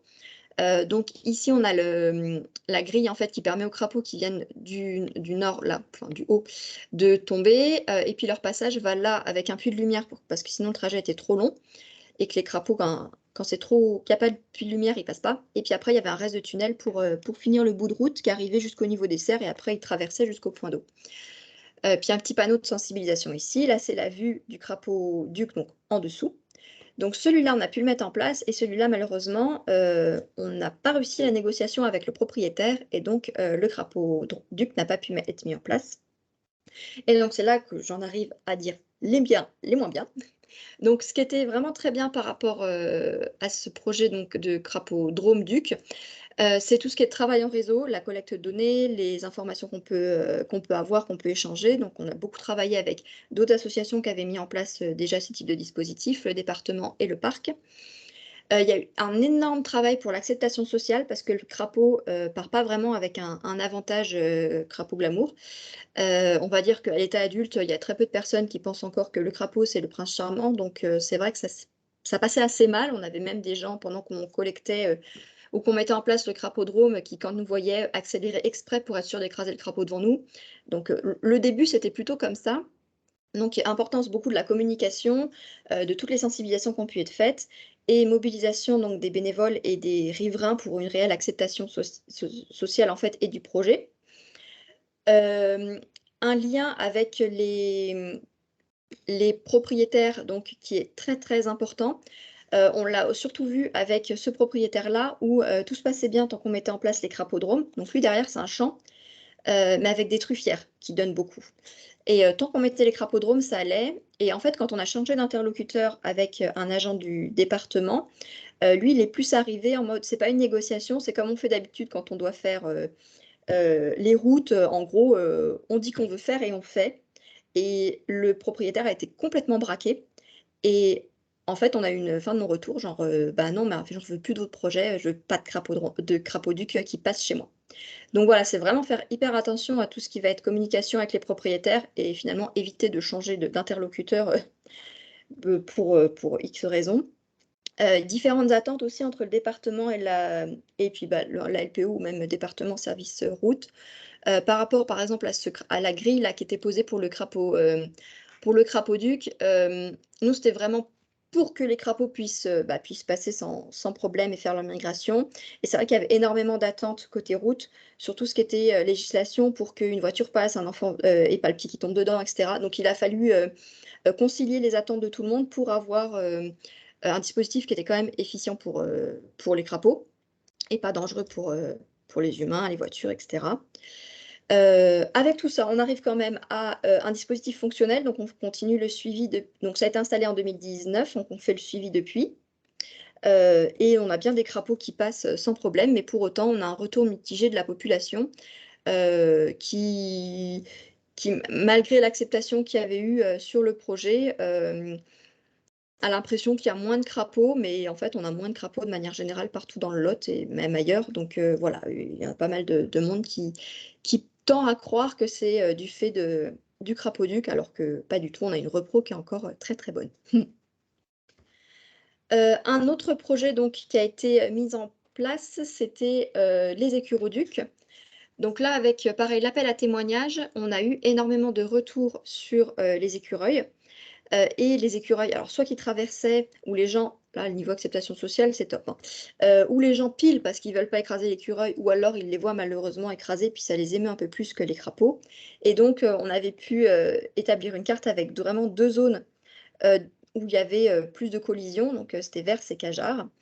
Donc, on est allé faire pas mal de visites préalables du site, des sites pour voir exactement où étaient les continuités, les corridors, les zones de collision et voir ce qu'on pouvait mettre en place. Donc, on a travaillé avec le parc et le département. Donc là, c'était nos débuts, on va dire, où on voyait la route, on voyait où est-ce qu'allait, où passaient globalement les écureuils et qu'est-ce qu'on pouvait tenter de mettre en place. Donc là, on imaginait nos petits écuroducs.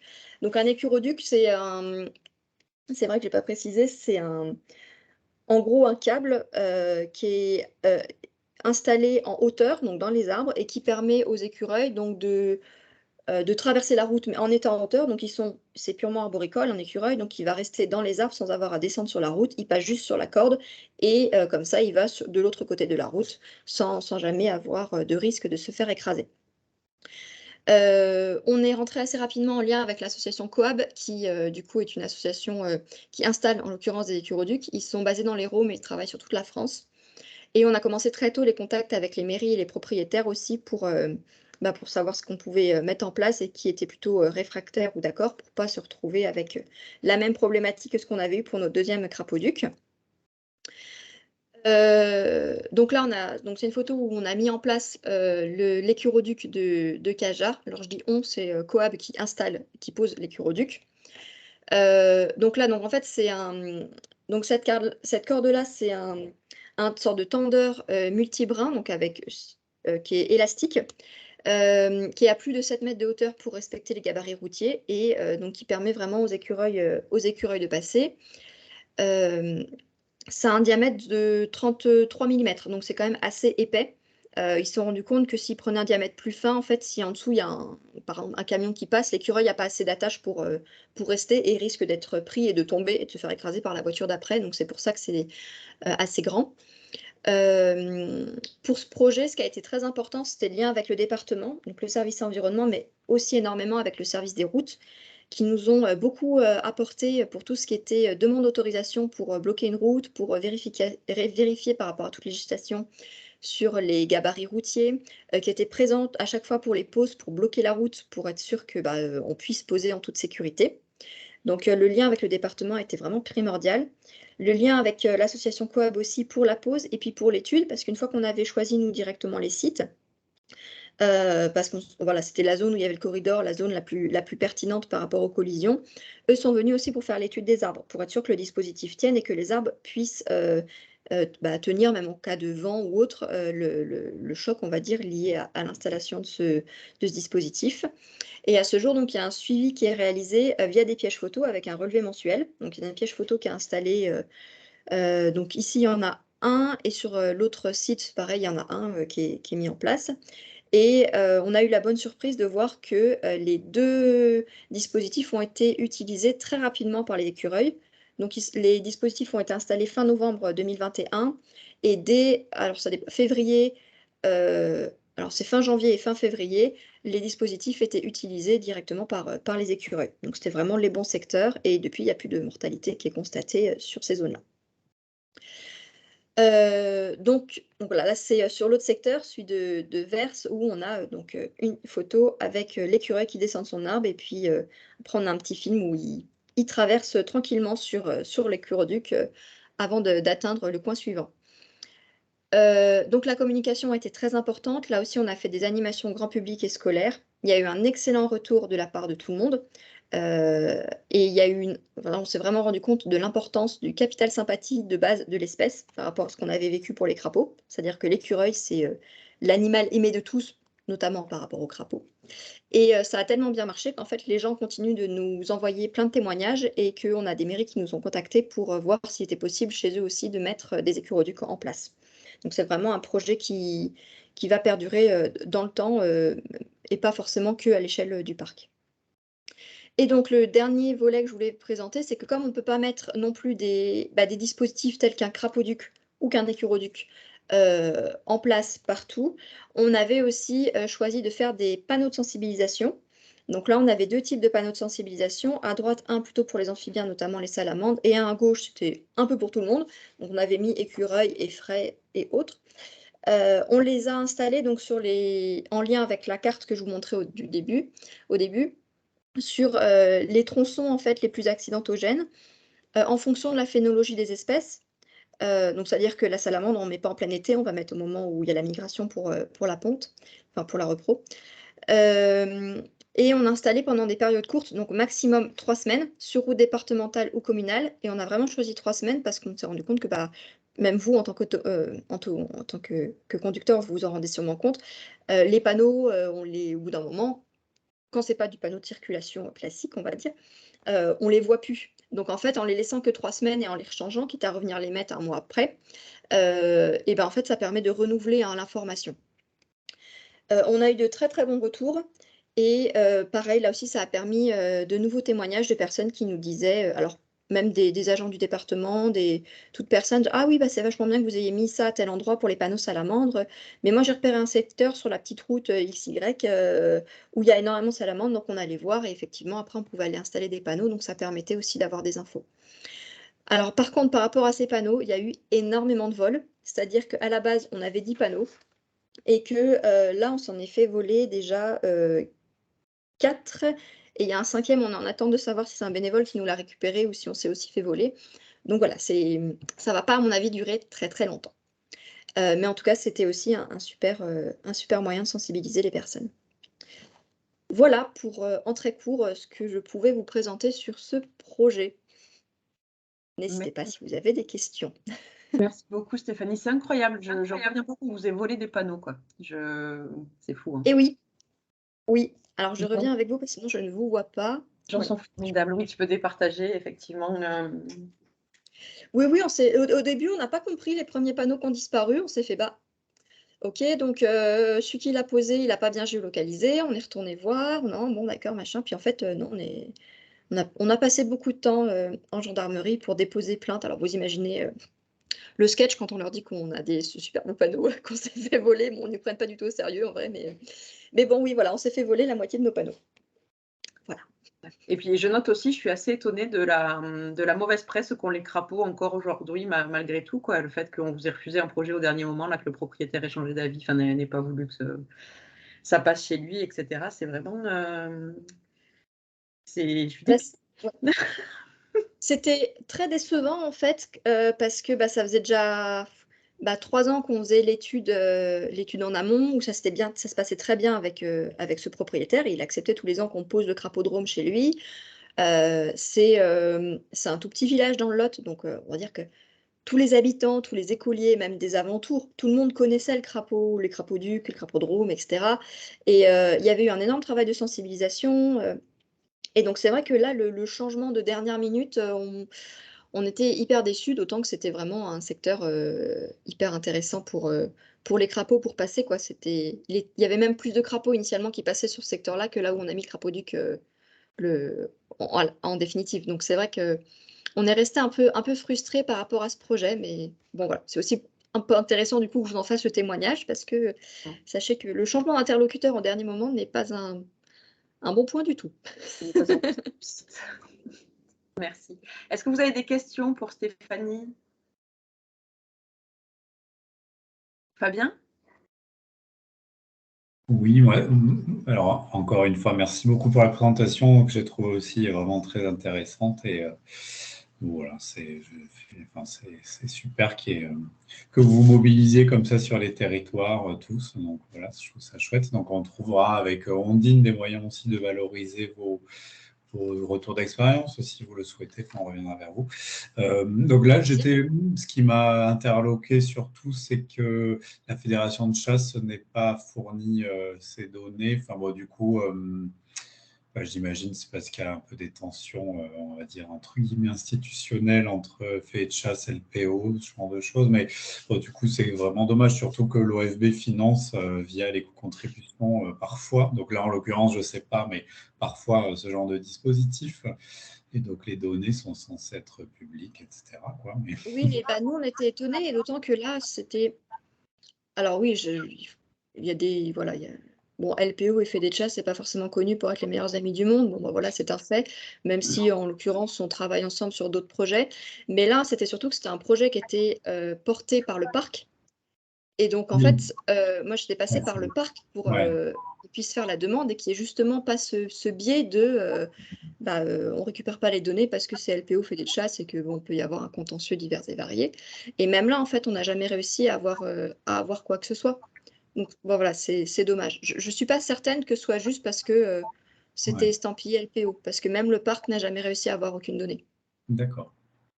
Bon, du coup, c'est vrai que c'est dommage, parce que je trouve que c'est d'autant plus utile de concaténer les données dans une approche un peu globale où on récupère les données de différentes sources.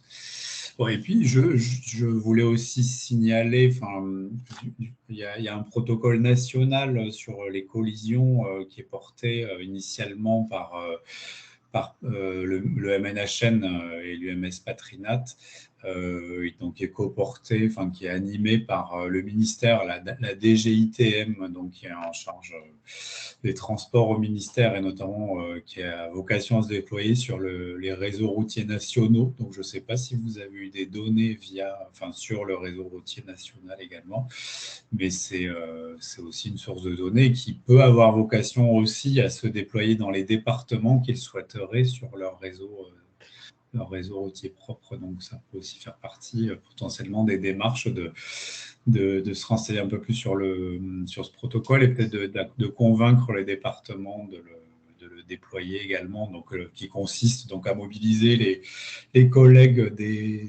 qui travaillent sur l'entretien des routes, comme ça a été dit sur les autoroutes, là. Et donc à identifier les espèces, à les géolocaliser, à les faire remonter dans une base de données référencée. Voilà.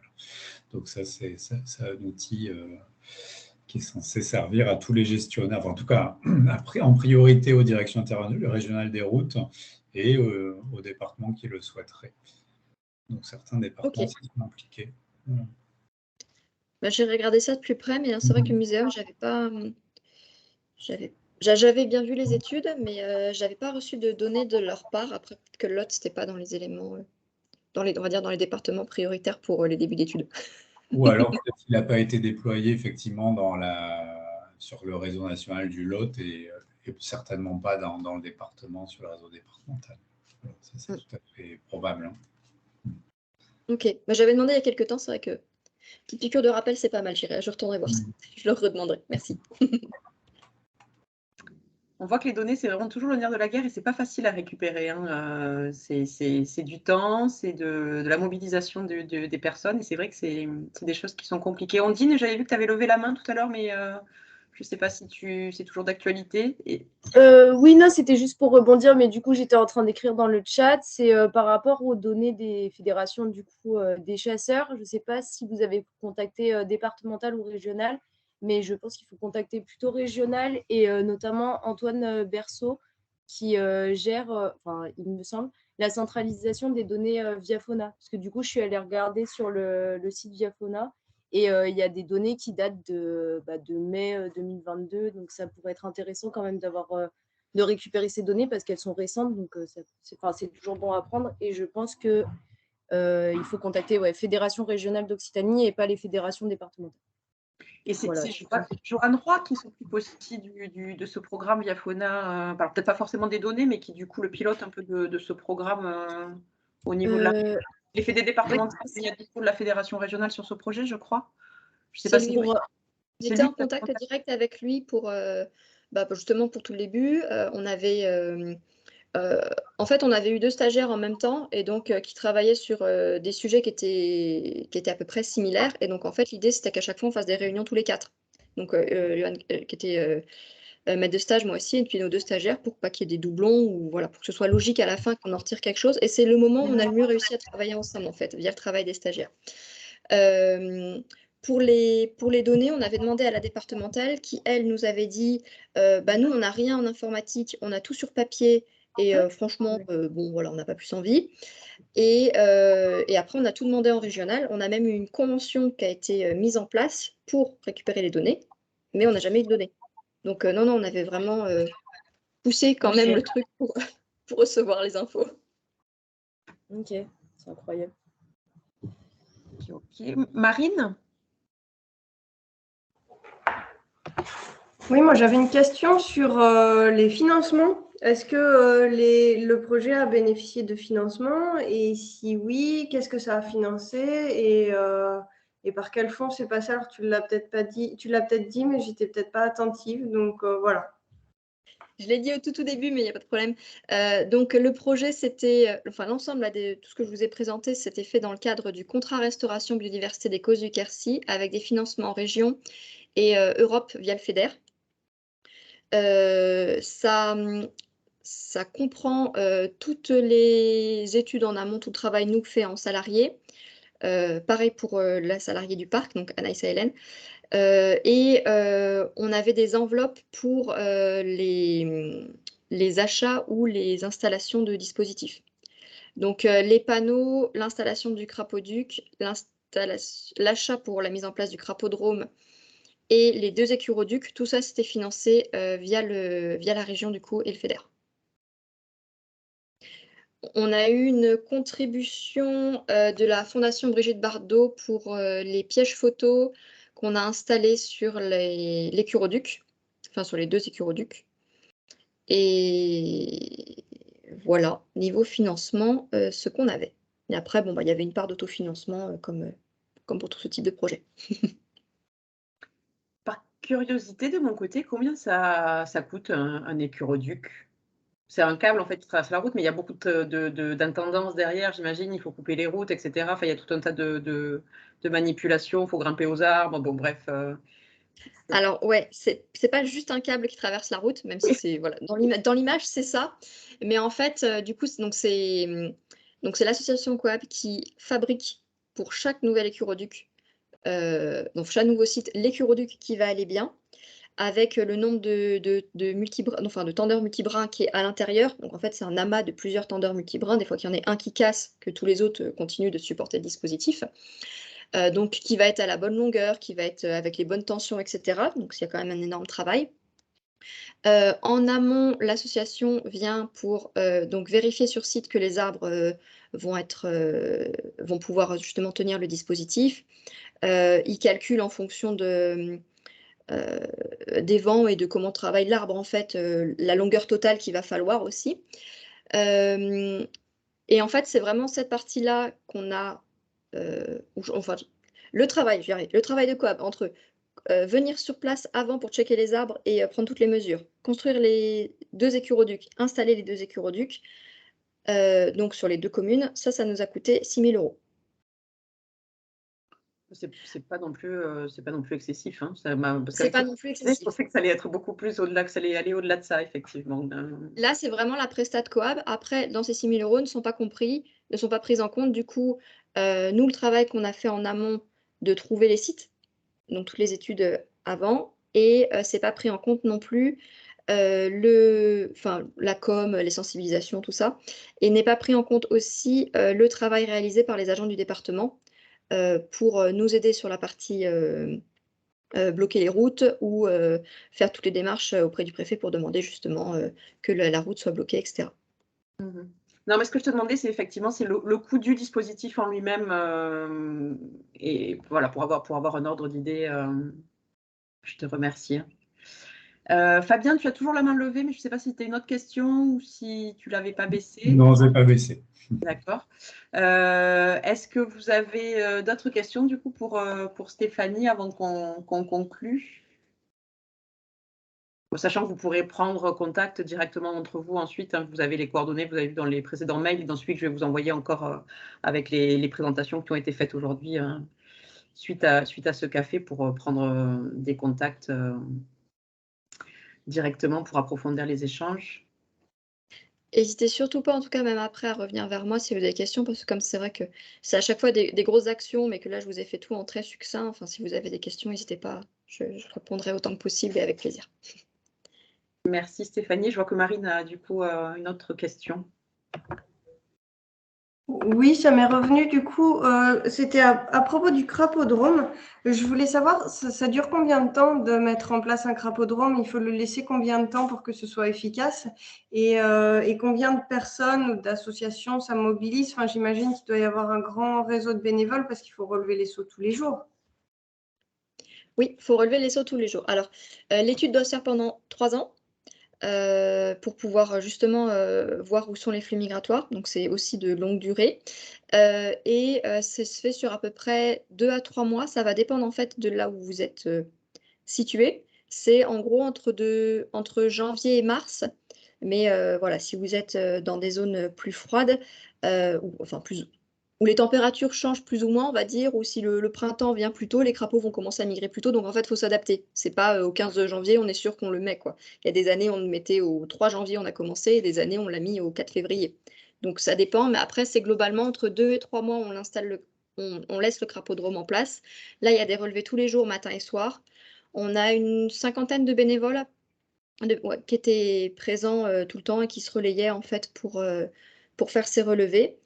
Et donc c'était surtout des bénévoles LPO ou des bénévoles en fait des habitants qui simplement avaient le crapaudrome qui passait, comme ils allaient faire leur balade tous les soirs, ils s'étaient rajoutés au projet parce que comme ça ils trouvaient ça sympa d'aller voir les crapauds qu'il y avait à côté. Voilà. J'ai répondu à toutes les questions ou pas du coup? Un petit doute. Ouais, merci, c'était Ouais, bien. ok. Merci beaucoup. Nickel. Bien, merci beaucoup. Du coup, Fabien propose de vous envoyer aussi, vous avez vu dans la conversation, un certain nombre de ressources. Alors, je proposais de les centraliser, si tu voulais, Fabien, et de faire le mail de renvoi ensuite à l'ensemble des participants avec les présentations d'aujourd'hui, ou sinon, tu peux les envoyer directement, enfin, comme tu le préfères. Sinon, je vous annonce qu'en juillet et août, il y aura une petite pause estivale. Donc, pas de café gêne au mois de juillet-août. Et on se retrouve ensuite en septembre sur un sujet autour de l'agroécologie. Ce n'est pas encore vraiment défini, le programme n'est pas finalisé. Et par contre, au mois d'octobre, on aura un café génial sur la sensibilisation aux enjeux de l'érosion des sols, avec justement une intervention de Marine qui était là aujourd'hui, sur les actions mises en œuvre pour lutter contre l'érosion des sols en Albret. Voilà, et une autre intervention du SMEAG, donc de Nicolas Cardot. C'est Cécile Pasquier et nous a quittés, mais du coup, voilà, il y avait les deux intervenants de notre café gêne de septembre, enfin en tout cas les deux organismes étaient présents aujourd'hui. Donc merci beaucoup à tous et en particulier aux intervenants pour ces super présentations, c'était vraiment très très intéressant. Et donc je vous prépare un petit mail avec les ressources transmises par l'OFB et les présentations réalisées aujourd'hui. Merci à tous et une excellente journée et à bientôt. Et bel été si on ne se revoit pas d'ici là. Merci. Merci beaucoup, c'était très intéressant. Merci. Bonne journée. Merci à tous. Au revoir.